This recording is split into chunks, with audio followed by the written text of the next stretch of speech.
So the point is, when we did the first 10-year implementation plan of Agenda 2063, the biggest limitation of it is that we simply had a dream for the 10 years. We didn't cost it. So nobody really knew what we were talking about in terms of the costing framework for Agenda 24, this first 10-year implementation plan. So I'm taking it somewhere. So when we did the second iteration for the next 10 years, one of the things that we were instructed to do was to focus on the costing framework.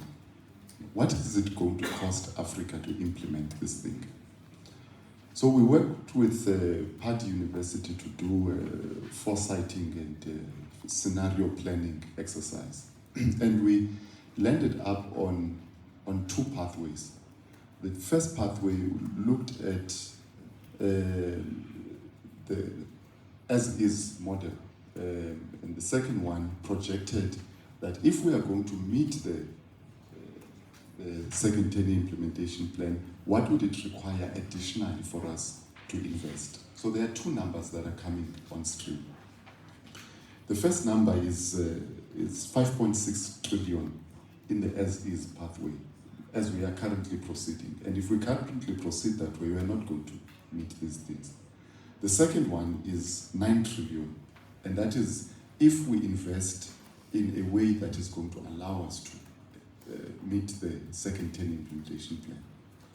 So there's a gap of 4 trillion that we have to look around and start asking ourselves, where are we going to get this $4 trillion over the next 10 years in order to move to the anticipated trajectory? And the reason why I'm raising that is because that macro scenario is as present in each of the sectoral analysis that we do.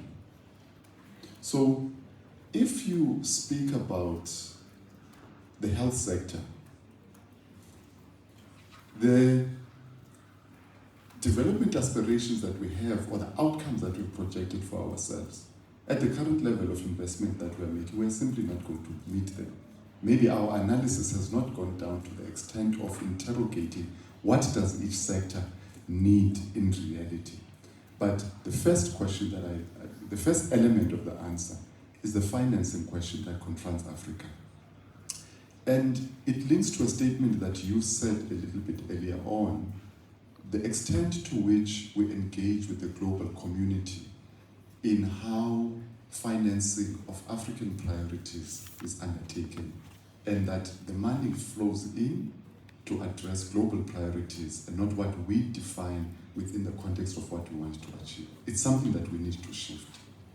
So health financing becomes an absolute priority, and the extent to which we are able to build an ability to engage our private sectors as a critical investor in the health financing agenda is going to be crucial as well.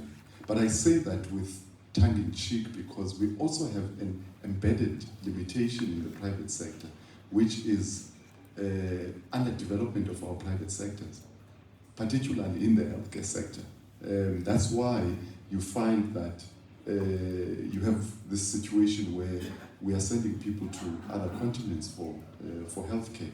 So because our private sectors are underdeveloped. So if we are going to push for private sector development in healthcare sector, we are confronted by another burden of how do we invest to develop the private healthcare sector in the continent. So it's multiple challenges. So I've highlighted one.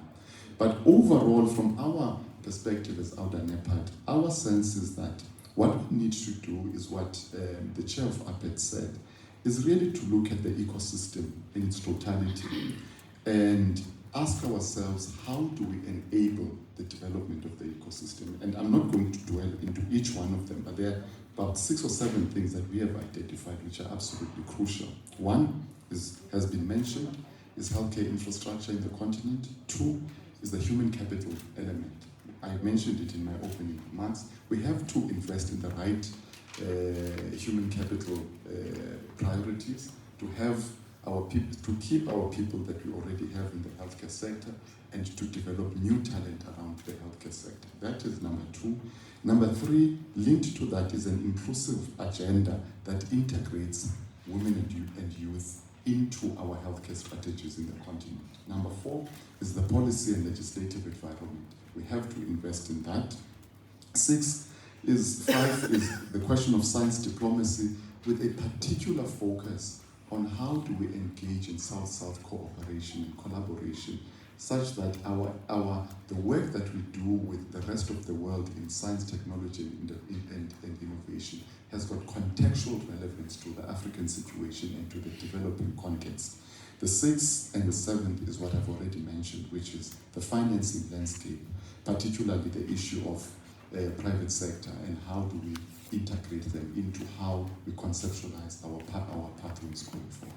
So those we think are some of the main priorities, and what we could do is then to start unpacking around each of those, but I don't think that we